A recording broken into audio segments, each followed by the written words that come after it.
आज के इस प्रश्न में आपको एक सर्किल दिख रहा होगा और ये सर्किल जो है वो अर्धवृत्त यानी कि सेमी सर्किल है और सेमी सर्किल में आपको एक वर्ग बनाना है और एक ऐसा वर्ग बनाना है जो इसके अंतर्गत सबसे बड़ा हो और उस वर्ग की आपको भुजा ज्ञात करनी है। यानी कि सिंपल सा क्वेश्चन आप समझ सकते हैं यहाँ कि किसी अर्धवृत्त में स्थित सबसे बड़े वर्ग की भुजा ज्ञात करें यदि अर्धवृत्त की त्रिज्या r, यानी कि ये एक अर्धवृत्त है और इस अर्धवृत्त के अंदर एक आपको वर्ग रखना है यानी स्क्वायर रखना है और मैक्सिमम साइज का स्क्वायर रखना है।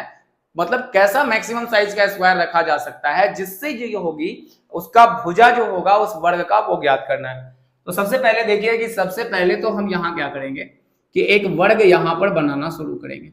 आप देखेंगे सर्किल का सेंटर मान लेते हैं इस चीज को हम और यहाँ से एक हम वर्ग फॉर्म करते हैं यानी मान लेते हैं कि ये बड़ा से बड़ा वर्ग इसके अंदर ये बनाया जा सकता है। ठीक है, आप देखेंगे ध्यान से तो ये बड़ा से बड़ा वर्ग हम मान लेते हैं, ये यहाँ पर कंसीडर करना होगा कि मानते हैं कि बना लेते हैं। अब आप यहाँ से यहाँ तक का मामला पूरा देखेंगे तो इस वृत्त की त्रिज्या को हम मान लेते हैं कि यहाँ पे r है।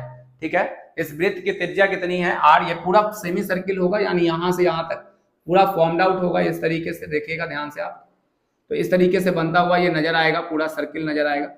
ठीक है, तो यहाँ पर ध्यान देना है कि अगर ये r है तो यहाँ से यहाँ तक का भी पूरा चीज जो होगा वो कितना ही दिखाई देगा, r दिखाई देगा। अब आप एक बात को यहाँ समझेंगे क्योंकि हमें चाहिए यहाँ पे तो इस वाले भाग का मान लेते हैं कि जो वर्ग की भुजा है हमने वृत्त की त्रिज्या को r मान लिया और वर्ग की भुजा को हमने क्या मान लिया, a मान लिया। तो सभी वर्ग की सभी भुजाएं जो टोटल होंगी वो क्या होंगी, आपस में बराबर होंगी। यहाँ तक कोई डाउट आपको नहीं होगा। चलिए, तो अब इस चीज को कैसे फाइंड आउट करें और इस वर्ग की भुजा को हम कैसे निकाल सकते हैं, यही चीज को समझना है। तो यहाँ से हमने वृत्त की त्रिज्या को r माना है तो ये समझ में आ गया, वर्ग की भुजा को माना है इतना।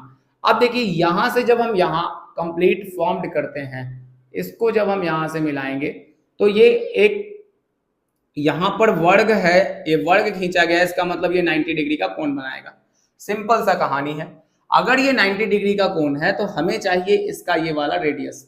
एक बात आप ध्यान से देखिए, तो पिछले वाले वीडियो में भी मैं ये चीजों को बता चुका हूं कि जैसे ये सर्किल है तो सर्किल से सरकमफेरेंस यानी सेंटर है यहाँ, और सेंटर से सरकमफेरेंस को जब हम मिलाते हैं तो वो कहलाता है रेडियस। तो यहाँ पर भी आप देखेंगे कि ये सेंटर है और इससे ये सरकमफेरेंस को टच कर रहा है।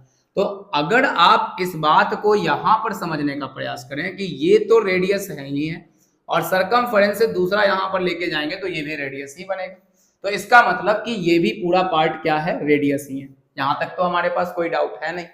अब ये पूरी भुजा A है और इसका सेंटर है तो इस वाले को बराबर बराबर भाग में बांटेगा यानी कि ये वाला भाग जो होगा वो कितना होगा, a/2।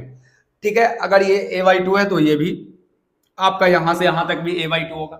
अब आपके पास सिंपल सा लॉजिक है, आप देखिएगा कि ये समकोण त्रिभुज फॉर्म्ड हो गया यानी कि फिर से राइट एंगल ट्रायंगल आपके सामने फॉर्म्ड हो गया। अब जब ये फॉर्म्ड हो गया तो हमारे पास जो है ये क्या है, कर्ण है, आधार होगा और लंब होगा।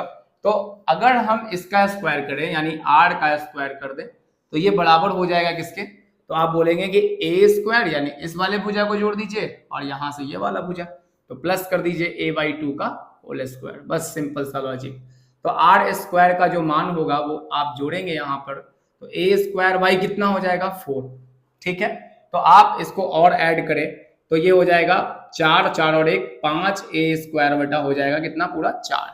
ठीक है, क्लियर है। लेकिन हमसे पूछा गया कि वर्ग की भुजा यानी कि a का वैल्यू फाइंड आउट करना है। तो जब a का वैल्यू आप फाइंड आउट करेंगे तो इधर बचाएंगे a स्क्वायर और इधर लिखेंगे, ये ऊपर चला जाएगा तो 4r स्क्वायर और ये नीचे आ जाएगा उल्टा तो 5, 4/5 r स्क्वायर। अब देखिए ध्यान से, अगर हम स्क्वायर रूट यहाँ से हटाएं तो a का मान इधर में रूट चढ़ जाएगा तो पूरा आ जाएगा कुछ इस तरीके का मामला 4r/5। और जब आप इसको निकालने की कोशिश करेंगे तो 4 के बदले 2 बाहर आएगा, √r अंदर ही रह जाएगा। ठीक है, और यहाँ पे जो होगा ध्यान रखिएगा r स्क्वायर है यहाँ तो r जो है r भी आ जाएगा और बटा में 5 का कोई नहीं निकलेगा तो √5। तो इसको हम लिख सकते हैं 2/√5 इंटू कितना r। तो इस बात को आप डायरेक्ट याद भी रख सकते हैं सिंपल सा कि अगर कोई भी सेमी सर्किल है और उस सेमी सर्किल में आपको बड़ा से बड़ा अगर स्क्वायर फॉर्म करना है तो उस स्क्वायर का जो भुजा होगा यानी साइड होगा वो क्या होगा, a बराबर यानी कि 2/√5r। यानी कि इस सेमी सर्किल का अगर एग्जाम में ऐसा क्वेश्चन आप देखेंगे कि इसका ऑप्शन कौन सा मैच कर रहा है, तो ये बी वाला। आपसे एग्जाम में कैसे क्वेश्चन पूछे जाएंगे, तो मान लेते हैं कि इसका रेडियस आपको दे दिया जाएगा, देखिए ध्यान से, मान लेते हैं इसके रेडियस को 7 सेंटीमीटर आपको दे दिया गया, ठीक है। इसके रेडियस को 7 सेंटीमीटर डायरेक्टली दे दिया गया और बोला गया कि इसमें सबसे बड़ा वर्ग जो है वो कौन बनाया जा सकता है। तो आप उस वर्ग की भुजा ज्ञात करिए और उसका क्षेत्रफल ज्ञात कीजिए।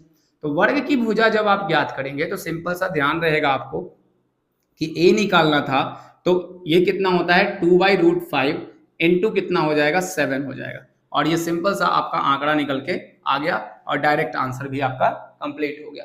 तो अगर इस बात को याद रखते हैं तो ठीक है, नहीं तो आप इस तरीके से भी निकाल सकते हैं। अगर ये वीडियो आपको अच्छा लगा है तो लाइक कीजिए, शेयर कीजिए, सब्सक्राइब कीजिए। मिलते हैं अगले वीडियो में, तब तक के लिए बाय।